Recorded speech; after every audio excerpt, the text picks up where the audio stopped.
ወደ ቁርአኑ ሐሳብ ወስዳችኋለሁ። ቁርአንና ዕውቀት። ቁርአን ዕውቀትን ሰጥቶን ተከተሉ ሳይሆን ያለን ከጅምሩ ዕውቀትን ወደ መመርመር ይወስደናል። ዕውቀትና የሰው ልጅ በቁርአን የሚገናኙት ከአደም አፈጣጠር ጀምሮ ነው። አደም አፈጣጠሩን ቁርአን ሊነግረን ሲነሳ መጀመሪያ هو الذي خلق لكم ما في الأرض جميعا ይላል። በምድር ላይ ያሉ ነገሮችን ሁሉ ለእናንተ ፈጠረላችሁ ይላል። በሌላ አያ ደግሞ وسخر لكم ما في السماوات وما في الأرض በሰማያትና በምድር ያሉ ነገሮችን ሁሉ እናንተ መመርመር ለእናንተ አገልግሎት ማዋል እንድትችሉ ምቹና ገር አደረግ ነው ይላል። ቀጥሎ የሚያነሳው ስለ አደም አፈጣጠር ነው። وإذ قال ربك للملائكة إني جاعل في الأرض خليفة ለመላእክት ጌታህ ባለ ጊዜ አስታውስ ይላል። እኔ ምድር ላይ ኸሊፋ ምትክ መሪን አስተዳዳሪን ፈጥራለሁኝ ይላል። ይህን ጊዜ መላእክት ጥያቄ አነሱ። قالوا أتجعل فيها من يفسد فيها ويسفك الدماء የሰው ልጅ ሁለት ችግር አለበት። ሁለቱ ችግሮች መላእክት ምን ብለው ጠቅሰውታል? አንደኛው ምድር ላይ ቀውስ መፍጠር፣ ሁለተኛው ደግሞ ደም ማፍሰስ። ይሄ የሰው ልጅ ችግሩ ነው። እንዲህ አይነት ችግር ያለበት ፍጡር የመሬት ንጉስና አስተዳደር ተደርጎ እንዴት ይሾማል ብለው ጠየቁ። ይሄ ችግር እንዴት እንደሚፈታና የሰው ልጅ ድክመቱ ብቻ ሳይሆን ሌላ ትልቅ ቁም ነገር ውስጡ እንዳለ ለመላእክት ገለጸላቸው። وعلم آدم الأسماء كلها አደም ስሞችን ሁሉ አስተማረው ይላል። ስለዚህ የሰው ልጅ የዚች ምድር ቆይታው በንግስና በበላይነት በትክክልም የተፈጠረለትን ዓላማ አሳክቶ ለመሄድ ስሞችን ማወቅ አለበት። ስሞችና ስሞች የተሸከሟቸው ሐሳቦች ማወቅ፣ ይሄም ደግሞ ከሰማይ በመጣ ዕውቀት ታግዞ ስሞችን ማወቅ ነው። ዓለም ላይ ያለ ዕውቀት ሁሉ ብንወስደው ስምን ማወቅ ነው። ስምና ስሞች የተሸከሙትን ሐሳብ ማወቅ ነው። አንድ ህዝብ ወደ ስልጣኔ ለመሄድ ወደ እድገት ለመሄድ በጋራ አብሮ የመኖርን ባህል ለማዳበር ከኢንሲቪሊቲ ከመሃይምነት ለመውጣት መጠየቅ ያለብን ቀጣዩ ትውልድ ምን ያህል ሪች የሆኑ በውስጣቸው ትላልቅ ሐሳብ የያዙ ስሞችን ያውቃሉ። ዓለም ላይ የበለጡን ሰዎች በሙሉ ብንወስዳቸው ከኛ የተሻለ ስሞችን ማወቅ ብቻ ሳይሆን ስም እስከ ማውጣት ይደርሳሉ። ከዚህ በፊት የነበሩ ስልጣኔዎች ላይ ህፃናት እስከ 30,000 50,000 ቃላቶችና ስሞችን ያውቁ እንደነበረ ጥናቶች ያሳያሉ። በዚህ ዘመን ያለው ደግሞ 3,000 አይሞላም። 3,000ም ትርኪ ምርኪ ይበዛዋል። ታላላቅ ሰውና ህዝብ ሀገር የሚመሰረተው ጥልቅ የሆኑ ስሞችን መተንተን በጥልቀት መረዳት ከመቻል ጋር ነው። ስለዚህ የሰው ልጅ የዚች ምድር ምትክ ሆኖ ቀውስንና ደም ማፍሰስን ለማቆም የመጀመሪያ ጉዞው ስሞችን ማወቅ ነው። ምን ያህል ስሞች መተንተን ትችላላችሁ? የኢትዮጵያ ችግር መፍቻው ቁልፉ ለዚህ ጥያቄ መልስ መስጠት ነው። ብዙ ጊዜ ስለምናነሳው ፍትህ ወይም ዲሞክራሲ በምን ልክ ማብራራት እንችላለን? በምን ልክ ተብራርተዋል? በቋንቋችን ምን ያህል ጥናት ተደርገውባቸዋል? በዙሪያችን ያሉ ነገሮች ምን ያህል እናውቃቸዋለን? ከስሞቻቸው ባለፈ ባህሪያቸውን ለምን እንደዛ እንደሆኑ መሰል ዝርዝር ጉዳዮች ባወቅነው ልክ ነው የዚች ምድር ባለቤትና አስተዳዳሪ ምን ሆነ? ቀጥሎ የሚመጣው ለአደም አላህ Subhanahu Wa Ta'ala ካሳወቀው በኋላ ለመላእክት ንገራቸው አለው። የሰው ልጅ ትልቁ ተአምሩ ሐሳብ ማደራጀት፣ ፍሰቱን ጠብቆ መገንባት፣ ያንን ሐሳብ ደግሞ መግለጽ መቻሉ ነው። በምን ልክ ነው ሐሳባችንን መግለጽ ምንችለው፣ መተንተን ምንችለው፣ ማደራጀት ምንችለው? ይሄ ፕሮሰስ ለመካሄድ በውስጣችን ብዙ ነገሮች በአግባቡ መሄድ አለባቸው። እንግዲህ አደም ቀጥሎ የታዘዘው ነገር ሐሳቡን መግለጽ ነው። ሐሳቡን ሲገልጽ መላእክት ሰገዱለት። ዕውቀት መያዝ መቻሉ፣ ይሄ ያወቀውን ዕውቀት አደራጅቶ መግለጽ መቻሉ ለዚህ የበቃና በርግጥም የሚገባው መሆኑን አምነው እንዲሰግዱ አደረጋቸው። ይሄ ጉዞ ወዴት ይወስደናል? አደም ዕውቀት ካገኘ በኋላ ቀጥታ ወደ ተፈጠረለት ምድር መጥቶ ጉዞ አልጀመረም፣ ኑሮ አልጀመረም። ገነት ነው የገባው። ገነት እንደ ቁርአን አስተምህሮ ተግባራዊ ልምምድ የሚያደርግበት ቦታ ነበር። ዕውቀት አለው፣ ግን ይሄን ዕውቀት በአግባቡ እንዳይጠቀም የሚከለክሉት የተለያዩ ችግሮች ነበሩ፣ አደም ያላወቃቸው። ገነት ውስጥ ይሄንን አትብላ ተብሎ ሰይጣን አሳተው፣ ያንን በላ። የሰው ልጅ በዚህ ምድር ላይ እንቅፋት የሚሆኑበት አለማወቁ፣ ስሜቱን መከተሉ፣ የሰይጣንን ጉትጎታ መቀበሉ፣ የምድር ላይ ኸሊፋነቱን ምትክና አስተዳዳሪነቱን ክብርና ንግስናውን የሚቀሙ ነገሮች ናቸው። ይህንን አደም መላእክት እስኪሰግዱለት ያደረሰው ዕውቀት ቢይዝም ተግባራዊ ልምምድ ስላላደረገ ይህንን አልፎ ወደ ህይወት እንዲመጣ አልተደረገም። በዚህ ልምምድ ውስጥ አንደኛ ስህተት ተማረ። የሰው ልጅ ለሁላችንም መፈቀድ ያለበት ጉዳይ አንዱ ስህተት ነው፣ መሳሳት ነው። ስህተትን የሚፈራ ግለሰብ ወይም ደግሞ ስህተትን የሚያስፈራራ ማህበረሰብ ማደግ አይችልም። ብዙ ነገራችን በስህተት የተሞላ ነው። የፈጣሪን ቃል እንጥሳለን፣ ምድራዊ ህይወታችን ላይ ብዙ ነገር እንሳሳታለን። ላለመሳሳት በምናደርጋቸው ጥንቃቄዎች የምናጠፋቸው ጥፋቶች ደፍረን ከምንሳሳታቸው በላይ ይጎዳሉ። ስለዚህ መሳሳት የሰው ልጅ አንዱ ባህሪ ነው፣ ልንቀበለው የሚገባ ወደ ዕውቀት የሚወስደው ልምምዱን ወደ ተደራጀና ወደ ተሻለ ነገር የሚወስደው ስህተት ነው። ስለዚህ አደም መሳሳት ነበረበት፣ ተሳስቷል። ቀጥሎ የሚመጣው በእስልምና አስተምህሮ ያለማቋረጥ ከስህተቱ መታረምና ወደሚቀጥለው ህይወት መቀጠል አለበት። ስለዚህ ምን ይላል ቁርአን? ፈተለቃ አደሙ ሚን ረቢሂ ከሊማቲን ፈታበ ዐለይህ። አደም ያን ስህተት ከሰራ በኋላ በጣም ውብ የሆኑ የገነት ልብስ ነበር የለበሰው። በለሱን ሲበላ ግን ይህ ጌጥና ውበት ተቀማ። እኛም እዚህ ምድር ላይ የሰይጣን ጉትጎታን ስንሰማ ክብራችንን፣ ጌጣችንን፣ ሰብእናችንን እናጣለን። ይሄ ማጣት ሌላ መመለሻ መንገድ መኖር ነበረበትና ለአደም መመለሻ መንገዱን አስተማረው።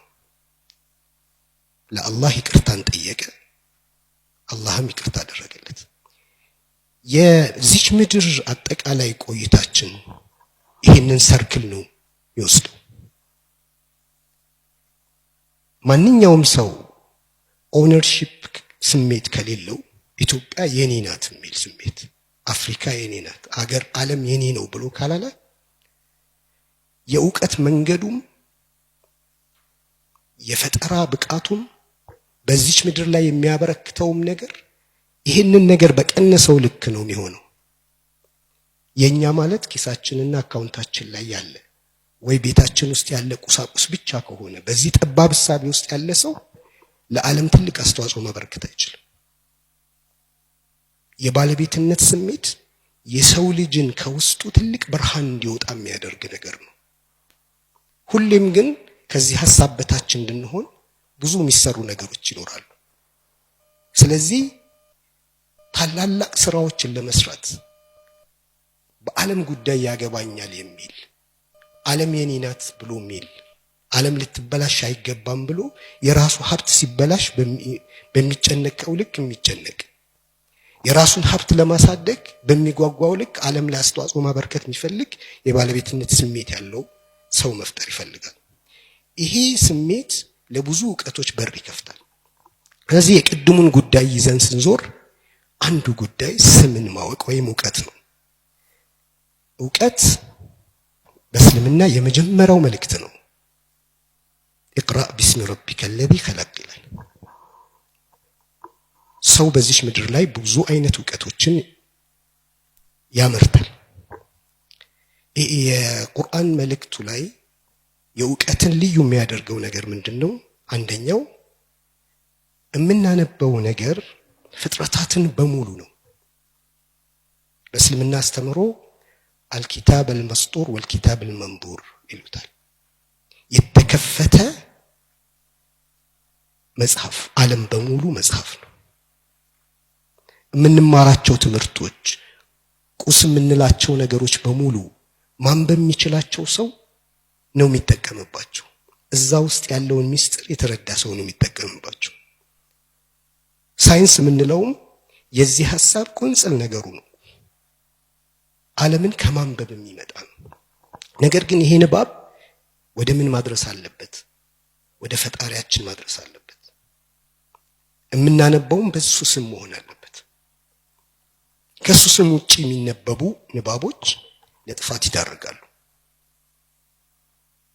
የምናነበው ከሱ የመጡ በሱ ስም መሆኑ የመጀመሪያው ጉዳይ ምንጫችን ምንድነው የሚለውን ወደ መመለስ ይወስደናል። ሰው በዚህ ምድር ላይ ዕውቀት አግኝቶ በብርሃን ተመርቶ መልካም ህይወት ለመኖር የሚቀጥለው ከሞት በኋላ ያለውን ህይወቱ ጀነትን ለማግኘት ከሰማይ የመጣ ብርሃን ማግኘት አለበት። ምድር ይሄንን ነገር ማፍለቅ አትችልም። ስለዚህ የመጀመሪያ ጥያቄ የሚሆነው ከሰማይ የመጡ መልእክቶችን እንዴት መለየት ይችላል የሰው ልጅ? ለዚህ አቅም አለው ወይ? አቅም ካለው በየትኛው አቅሙ ነው? ቁርአን ይሄንን እያንዳንዱ ሰው ወደዚህ ምድር ሲመጣ ተመርቶ ነው የመጣው። ፈሃደይናሁ ነጅደይን ይላል። የመጥፎ መንገድንና የጥሩ መንገድ መስመርን መራን። ሰው ሆነን ስንፈጠር ይሄ ስጦታ ተሰጥቶናል። ፈአልሃመሃ ፉጁረሃ ወተቅዋሃ ይላል። የሰው ልጅ ክፋት ምን እንደሆነና ለጌታው ታማኝ መሆን በዚህችን ምድር ላይ ኮንሸስ መሆን ምን እንደሆነ ተቅዋ የሚባለውን ነገር ሰጥተነዋል። ነገር ግን ሰው ሁለት መስመር ይሄዳል። አንደኛው ቀድ አፍለሐ መን ዘካሃ፣ ይሄ ነፍሱን ያጸዳ ሰው፣ ውስጡ ያለ ትልቅነትን እያሳደገ የመጣ ሰው በእርግጥ ስኬታማ ሆኗል ይላል። ወቀድ ኻበ መን ደሳሃ፣ ራሱን እያቆሸሸ እያበላሸ የመጣ ሰው ደግሞ ከስሯል ይላል። ቁርአን በተደጋጋሚ የሰው ልጅን ወደ ዕውቀትና መመራመር እንዲሄድ ጥሪ ያደርጋል። ዝም ብሎ መቀበልና መከተልን ይቃወማል። ወደ ሰማያዊ መልእክት ኑ፣ ማስረጃ ይዛችሁ ኑ፣ ወደ እውነት ኑ ተብለው ጥሪ ሲደረግላቸው ቃሉ በል ነተቢዑ ማ አልፈይና ዐለይሂ አባአና፣ አያት ቅድመ አያቶቻችን ሲከተሉት የነበረውን መንገድ ነው የምንከተለው ይላሉ። አወለው ካነ አባአሁም ላ ያዕቂሉነ ሸይአን ወላ የህተዱን፣ አባቶቻቸው አያት ቅድመ አያቶቻቸው ወደ ቅን መንገድ ያልተመሩና የማስተነትኑ ቢሆንም በጭፍን ይከተሏቸዋል ወይ ይላል። በጣም በተደጋጋሚ አፈላ ተዕቂሉን አታስቡም አታስተነትኑምን ይላል። አፈላ ትብሲሩን በብርሃን በልብ ብርሃናችሁ እውነትን ማየት አትችሉም? ከዛም አልፎ አይንን ጆሮን እና ህሊናን ወይም ልብን አለመጠቀም ለገሃነም እንደሚዳርግ ይገልጻል። وقالوا لو كنا نسمع أو نعقل ما كنا في أصحاب السعير من سما بنهوننا من نستنتن بنهون جهنم አንገባም ነበር ይላሉ። ولا تقف ما ليس لك به علم እውቀት በሌለህ ነገር ላይ አቋም አትያዝ። إن السمع መስሚያ ጆሮ والبصر ብታይበት አይነ والفؤاد ብታስተነትንበት ህሊና كل أولئك كان عنه مسؤولا በእነዚህ ሁሉ አንተ ተጠያቂ ነህ በአግባቡ ልትጠቀምባቸው ይላል። وجعل لكم السمع والأبصار والأفئدة قليلا ما تشكرون እናንተ ከናታችሁ ሆድ ስትወጡ ምንም አታውቁም ነበር። የምትሰሙበት የምታዩበት እና የምታስቡበትን ሰጠኋችሁ። قليلا ما تشكرون ጥቂትን እንኳን እነዚህን ነገሮች አትጠቀሙባቸውም። ለሚገባው ነገር በአግባቡ አታውሏቸውም። ከዛም አልፎ እኔ ይህንን ነገር ስለሰጠኋችሁ አታመሰግኑም ይላል። ስለዚህ ሰው አይኑን ጆሮውን ህሊናውን በአግባቡ እንዲጠቀም በተደጋጋሚ ጥሪ ያደርጋል። ይህንን የማያደርጉ ሰዎችንም ይኮንናል። لهم قلوب لا يفقهون بها ولهم آذان لا يسمعون بها ولهم أعين لا يبصرون بها እነዚህ ሰዎች ልብ ተሰጥቷቸው በልባቸው አይረዱበትም ይላል። ጆሮም ተሰጥቷቸው በአግባቡ አይሰሙበትም። አይንም ተሰጥቷቸው አይናቸውን እውነት አያዩበትም። ኡላኢከ ከልአንዓም ባህሪያቸው ሲታይ እነዚህ እንደ እንስሳ ዝም ብለው የሚኖሩ ናቸው። በልሁም አበል እንደውም ከእንስሳም ይብሳሉ ይላል። ይህ የእውቀት ጋር የተያያዘ ጉዳይ የምንጠቀምበት ቱሉን ጭምር በአግባቡ እንድንጠቀም ይህንንም ደግሞ ስንጠቀም የምናገኘው ብርሃንና ውጤት ሳንጠቀም ስትቀር ደግሞ የምንገባበትን ጨለማ ያብራራል። ሰው ይሄ ሁሉ ተሰጥቶት ከአይኑም ከጆሮውም ከዚህ ከህሊናውም በተጨማሪ ደግሞ ሂዳያ የሚባል መመራት የሚባል ስንፈጠር ተሰጥቶን መተን ነው መንገድ የምንስተው። በምን ምክንያት? እነዚህን ነገሮች በአግባቡ አለመጠቀማችን። ይህንን በአግባቡ ለመጠቀም ሰው ልጅ መመርመር መጠየቅ አለበት፣ መፈተሽ አለበት። የተሰጠውን ነገር ሁሉ ይዞ የሚሄድ ሰው እነዚህን ነገሮች እንዳይገለገልበት ያደርገዋል። ለምን ብሎ የሚጠይቅ፣ እንዴት ሆነ ብሎ የሚጠይቅ የሚደፈር ትውልድ ማፍራት አለብን። የሚመረምር ትውልድ ማፍራት አለብን። ይሄ አይነካም ተው ተብሎ በጭፍን እንዲሄድ የምናደርገው ትውልድ ካፈራን የምናስበውን እውቀት ማግኘት አይቻልም። ከሰዎችም እውቀትን ሙሉ ለሙሉ ትተው በመሐይምነት የሚነዱ ሰዎችን ቁርአን ያብራራል። ومن الناس من يجادل في الله بغير علم ولا هدى ولا كتاب منير ከሰዎችም መካከል በፈጣሪ ጉዳይ የሚከራከሩ አሉ። بغير علم ያለ እውቀት ይላል፣ ولا هدى ያለ ቅን መመራትን፣ ولا كتاب منير ወይም ደግሞ ግልጽ የሆነ ሰማያዊ መልእክት ሳይደርሳቸው በፈጣሪ ላይ የሚከራከሩ አሉ። በእስልምና እውቀት እነዚህ ሶስቱን ነገሮች ይይዛል። አንደኛው ሰው ልጅ ተመራምሮ ምድር ላይ የሚያገኘው እውቀት፣ ሁለተኛ ስንፈጠር የሚሰጠን ብርሃንና ከሰማያዊ መልእክት ጋር ስንገናኝ የሚሰጠን መመራት፣ ቅን መንገድ መመራት፣ ሶስተኛው ደግሞ ከሰማይ የሚወጣ መልእክት ነው። ሰዎች ፋውንዴሽናል የሆኑ እውቀቶችን መውሰድ ያለባቸው ከሰማይ በመጣ መልእክት ብቻ ነው። የቀረው ግን በሰው ልጅ አቅም ልክ እዚህ ምድር ላይ የመመራመር ችሎታም ብቃትም ተሰጥቶናል። እነዚህ ሁለቱን ነገሮች በደንብ መለየት በጣም ትልቅ ነገር ነው የሚፈታልን። ያም ማለት ከቁስ ጋር ከምድር ጋር ያለ ጉዳይ ለሰው ልጅ የተተወ ጉዳይ ነው። ሰው ልጅ በጣም እንዲገራለትና በቀላሉ ለራሱ ጥቅም እንዲያውለው ተደርጎ ነው ዓለም ሁሉ የተፈጠረው።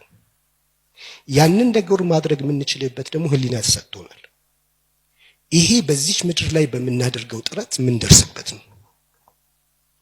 ይህን ጥረት ያደረጉ ሰዎች የየትኛው እምነት ተከታይ ቢሆኑ ሙሉ ውጤትና ስኬት እንደሚያገኙ ቁርአን ይገልጻል።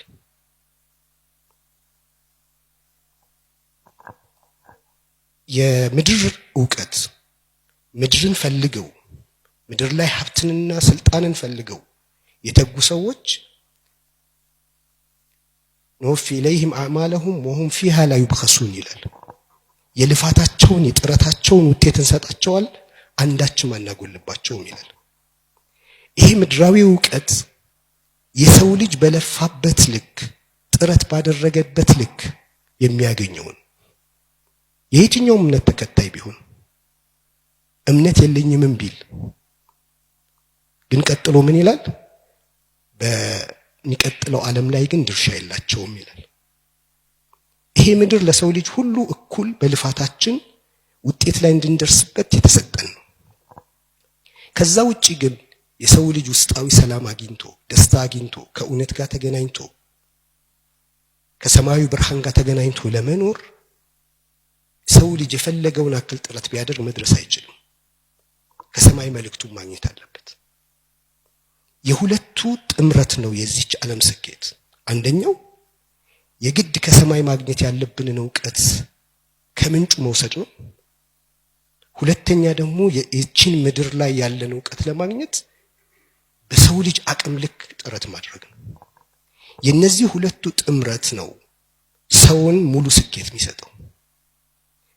አሁን ግን ፈታኝ የሚሆነው ጥያቄ አንደኛ ሰማያዊ መልእክት እንዴት አውቃለሁ ነው። ሁለተኛ ደግሞ እንዴት ትክክለኛ ግንዛቤ ሊኖረኝ ይችላል? የዕውቀት ፈተና የሚመጣው የኤፒስቲሞሎጂው ጥያቄ ነው። ወይም ደግሞ ዕውቀትን የምናገኝበት መስመር ምንድነው? እንዴት ነው የምናገኘው? ከሰማይ የመጡ መጽሐፎችን እኔ ሄጄ ሳነባቸው ትክክለኛ ከሰማይ የወረደው መልእክት እኔ ጋር ይደርሳል ወይንስ እንዳይደርስ የሚያደርገው እንቅፋት አለ? እነዚህ እንቅፋቶች ምንድን ናቸው? ሰው አንድ አይነት ሶርስ ምንጭ ወስዶ እጅግ ተቃራኒ የሆነ መረዳትና ማንነት ይዞ ይወጣል። ይሄንን ለምንድን ነው ብለን መጠየቅና ለዚህ መፍትሄ ማግኘት ይፈልጋል። ይሄ እንግዲህ በሃይማኖት ዕውቀቶች ውስጥ በጣም ብዙ ትንታኔ የሚሰጠው፣ በፍልስፍናው ዓለምም ደግሞ በጣም ብዙ ውይይት የተደረገበት ጉዳይ ነው። ሰው ልጅ ወደ መጽሐፍ ሲመጣ ራሱ ቀድሞ ያሰበውን ሐሳብ ይዞ መጥቶ መጽሐፉ ውስጥ ያንን ሐሳብ ነው ደግሞ የሚወስደው ወይንስ ባዶውን መጥቶ ከመጽሐፉ መልእክት ይዞ ነው የሚሄደው? እኛ እስከዛሬ የተባርነውን ነገር ሁሉ ጥለን የምናምንበት መጽሐፍን በቅንነት ለማንበብ እንደፍራለን? ይሄ ድፍረቱ አለን ወይንም ደግሞ ይፈቀዳል? ይሄ ወይንስ ሌሎች ሰዎች ይሄ ማለት እንትን ማለት ነው ብለው የነገሩንን ይዘን ነው ምን ሄደው? እሱ መጽሐፉ ሳይሆን የሰውየው መረዳት ነው የወሰድኩት። ከመጽሐፍ ከጌታዬ ቃል ጋር አልተገናኘሁም ማለት ነው። ከጌታዬ ቃል እንዴት ነው የምገናኘው? በምን መልኩ ነው ይሄን ነገር በትክክል ከሰማያዊ መልእክት ጋር የሰው ልጅ ሊገናኝ ይችላል? ይሄ ነው ብለን ከወሰንን በኋላ ራሱ የሚገጥመን ፈተና ማለት ነው። ይሄ ሰው የተሰራበት ነገር ምን ያህል ከባድ እንደሆነ ቁርአን ሲገልጽ ቁል ኩሉን ያዕመሉ ዐላ ሻኪለቲሂ ፈረቡኩም አዕለሙ ቢመን ሁወ አህዳ ሰቢላ ይላል። የሰው ልጅ ሁሉ የሚሰራበት ቅርጽ አለው ይላል። ቤተሰቦቹ፣ የሃይማኖት አባት፣ ትምህርት ቤት፣ ባህል፣ አካባቢው፣ ጓደኞቹ የሰው ልጅን ይሰሩታል። ቁል ኩሉን ያዕመሉ ዐላ ሻኪለቲሂ ከዛ በኋላ ዓለምን የሚያየው ስራ የሚሰራው ከዚህ ከተቀረጸበት ቅርጽ አንጻር ነው ይላል። እኛ ጥሩ የሚመስለን ነገር ጥሩ ስለሆነ አይደለም። ስንሰራ የተሰራንበት ነገር ዲሲቭ አድርጎን ነው። የሰው ልጅ የበለጠ በበሰሉ ሰዎች በሚፈለገው ቅርጽ መሰራት የሚችል ፍጡር ነው። 3 ማዕዘን ከፈለገ 3 ማዕዘን፣ 4 ማዕዘን ከፈለገ 4 ማዕዘን አድርጎ የሰው ልጅን ይሰሩታል። እኛ ስንኖር የሆነ አካል ለራሱ ጥቅም ወይ ለሆነ ላመነበት ዓላማ ሲል ያቦካናል በፈለገው ቅርጽ ማለት ነው። በዚህ መልኩ የተሰራ ሰው ራሱን ሆኖ አይደለም ምድር ላይ የሚኖረው። የሰው ልጅ ትልቁ ደግሞ አቅሙ ይሄ ድክመቱ ሲሆን በሌላው የመሰራት ድክመት ቢኖርበትም ይህንን የተሰራውን ቅርጽ ግን አፍርሶ ዳግም መስራት ይችላል። እኛ ሌሎች ሰዎች እንዲሰሩን ፈቅደንላቸዋል። በተለይ በዚህ ዘመን ኢትዮጵያዊ ያልሆኑ የኛ ሃይማኖት ተከታይም ያልሆኑ ሰዎች በፈለጉት ቅርጽ እንዲሰሩን ፈቅደናል፣ ከፍለን ማለት ነው። ምናየው ፊልም የነሱን ነው፣ ምናነበው መጽሐፍ የነሱን ነው፣ ካሪኩለሙ የሚዘጋጀው ከነሱ ነው። እነዚህ ሰዎች ይህን ሁሉ ሲያደርጉ እኛን በመስራት ውስጥ የሚጠቀሙትን ጥቅም ስለሚያውቁ ነው። ኢትዮጵያ የራሷ የሆኑ ሐሳቦች ከእምነቱ ጋር የሚጣጣሙ ጉዳዮች፣ እሳቤዎች፣ ፍልስፍናዎች የያዙና በዛ ቅርጽ እኛን ሊሰሩ የሚችሉ አቅም ያላቸው ሰዎች ማፍራት ካልቻለች ለሀገራችን የማንጠቅም በሌላ ሰው ቅርጽ የተሰራን ፍጡሮች ነው የምንሆነው። እኛ ማለት በአይናችን የምናየው በጆሮአችን የምንሰማው እና በውስጣችን የምናብሰለስለው ነገር ተደምሮና ተከማችቶ ነው ማንነታችንን የሚሰራው። እዚህ ላይ ጥንቃቄ ሳናደርግ እንደፈለገን የጋቱን ወይም ደግሞ እየወሰድን እኛ ስኬታማ እንድንሆን ሰላማዊና መልካም የሆነ ህይወት እንድንኖር የሚያደርገን ማንነት መያዝ አንችል። ስለዚህ ዕውቀት ስንል በጣም ደፋር መሆንን ይጠይቃል፣ በጣም ጥንቁቅም መሆን ይጠይቃል። ባዶ ድፍረት ያጠፋል። ጥንቃቄ ደግሞ በሌሎች ሰዎች መነዳት ውስጥ ይከታል። በዚህ መሃል ሚዛን ሰርተን አላቅማችን ሳንደፈር ማብሰልሰል፣ ማስተንተን፣ መጠየቅ ትተን ደግሞ እንደ ከብት ዝም ብለን መነዳትን አቁመን ለሀገራችን ለህዝባችን የሚጠቅሙ ዕውቀቶችን ማምረትም እኛም መውሰድም ዋና ጉዳያችን ማድረግ ይፈልጋል። ስናይ፣ ስናዳምጥ፣ ስንናገር፣ ስንጽፍ ምንም እያደረግን እንደሆነ ላይሰማን ይችላል። ነገር ግን ይሄ መርዝ የመጠጣት ያክል ነው በእያንዳንዱ ህይወታችን ውስጥ የኛን ማንነት የሚያፈርሱ ነገሮችን እያየን ጊዜያችንን የሚያባክኑ ተራ ሐሳቦች ውስጥ ተጠምደን ከዛ በኋላ ታላቅ ህዝብና ታላቅ ሰው መሆናችን። መጽሐፍ አናነብም፣ ግን እኔ የምለው ብናነብም አይጠቅመንም ነው የምለው። ምክንያቱም ምን የሚባል መጽሐፍ ነው የምናነበው? የሚያፈርሰን፣ የሚገነባን፣ ባህላችንና እምነታችንን የሚሸረሽር ምን መጽሐፍ ነው የምናነበው? የምናነበው ጉዳይ ላይ ካልተስማማን፣ እሱ ንጹህ እስካልሆነ ድረስ የተበረዘ ነገር ጠጥተን ካለመጠጣት ምናልባት መጠጣቱ ሊብስ ይችላል። መፍረስ ያሉብን ብዙ ጉዳዮች እኛው ራሳችን በሂደት የገነባናቸው አሉ። ለማጠቃለል ዕውቀትን ያለምንም መመርመር ዝም ብለን መውሰድ ምን ያህል አደጋ እንደሆነ በትምህርት ቤት ደረጃ የምንማረው ትምህርት እንዴት ሌሎች ሰዎች ለሌላ ዓላማ ፐርፐዝ ሊጠቀሙበት እንደሚችሉ ከዛው የራሳቸው ሰዎች የሚያነሷቸውን ነጥብ አነስቼ ያቆማለሁ። በኢንዱስትሪያል ሪቮሉሽን ጊዜ ካሪኩለሙ የተቀረጸው ሰዎች ለኢንዱስትሪው ምቹ ማሽን እንዲሆኑ ለመስራት ነበር። ለምሳሌ ሰዓት በአግባቡ አያከብሩም ነበር። ማህበራዊ ህይወት መሰል ነገሮች የትም ቦታ የተለመደ ስለነበረ ማለት ነው። አንደኛው የትምህርት ዓላማ ጠዋት ወጥቶ ማታ የሚገባ ነገ መስሪያ ቤትም ጠዋት ገብቶ ማታ ሲወጣ የማይሰለቸው ሰው ማለማመድ ነበር ከልጅነቱ።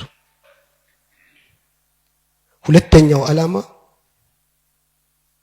ቅጣትና ሽልማትን ማለማመድ ነው። መስሪያ ቤት ላይ ሊቀጣው፣ ጥሩ ሲሰራ ኢንሴንቲቭ ሊሰጠው ከልጅነት ጀምሮ ይሄንን ትሬን አድርገው ለማምጣት ነው። በዚህ መልኩ የተቀረጹ ትምህርቶች ተምረን ምን ጠቅም ሰዎች ሆነን ልንወጣ አንችልም። ዓለም በዚህ ደረጃ ስልጣኔ ላይ ደርሶ እኛ ይሄ ሁሉ ከመቼ ነው ዩኒቨርሲቲ የተከፈተው ኢትዮጵያ ውስጥ?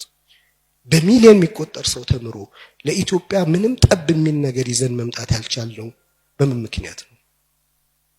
ዝም ብሎ ነው ወይንስ እኛን እንዲህ እንዳንጠቅም ተደርገን እየተሰራን ነው? ዩሪ ቤዝሜኖቭ how to destroy society የሚለው ላይ ዕውቀት 6 ነጥቦች ላይ ነው ሶሳይቲ የምናፈርሰው ይላል። አንዱ ሃይማኖት ነው። ሁለተኛው ትምህርት ነው። በትምህርት ብዙ ነገር ስጧቸው፣ ግን እርግጠኛ መሆን ያለባችሁ ምንም እንደማይጠቅም ነው። የምትሰጧቸው ነገር የማይጠቅም መሆን አለበት ይላል።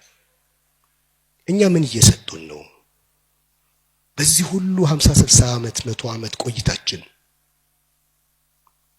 ወንበራችን መስራት፣ ልብሳችን መስራት፣ መኪናችንን መስራት፣ የቤት ሳህናችንን መስራት እማንችል ምን አርገው ሰርተውን እንዳወጡን የማናቅ ሰዎች የሆንበት ምክንያት ምንድነው? እንዴት ትረስት አድርገን እንዲሁ አይነት ህዝብ የሚያመርት ካሪኩለም አሁንም እንቀጥላለን? ስለዚህ የመጀመሪያ ጉዳይ ከሰማያዊ መልእክትና ብርሃን ጋር ካልተገናኘን ዕውቀት ብለን የምንወስዳቸው ነገሮች ሁሉ እኛን የሚያመክኑን ነው የሚሆኑት። ከዚህ ብርሃን ጋር ከተገናኘን በኋላ ግን የምድርን ዕውቀት ባስተምሩንም የሰው ልጅ የተሰጠው ነገር ነው። እኛው ብንፍጨረጨር ምን ደርስበት ነው? ምንም ተአምርና ቁም ነገር የለውም። ነገር ግን የሰው ልጅ የረጅም ዓመት ልፋትና ዕውቀት ክምችት ወስደን ከዜሮ እንዳንነሳ ከዛ መቀጠል ይኖርብናል። ስለዚህ እኛም ይሁን ቀጣዩ ትውልድ ዕውቀትን በሚመለከት በጣም ኮንሸስና ጠንቃቃ መሆን፣ ከሃይማኖታችንና ከመንፈሳዊ ህይወታችን ጋር ከሰማያዊ ብርሃን ጋር በአግባቡ ተገናኝተን በዚህ ብርሃን ታግዘን መጓዝ ነው። ምድር ላይ በጣም ብዙ አጥፊ ነገሮች አሉ። ቅን ብቻ አይደለም ያለው። ስለዚህ ሸይጣንም የሰውም የጋኔንም ሸይጣን እንዲሁም ደግሞ የራሳችን ኢጎና የተበላሹ ሐሳቦች ያጠፉናል ከብርሃኑ ጋር ካልተገናኘን ለማለት ነው። አመሰግናለሁ። ሰዓቱ ያለቀ ነው።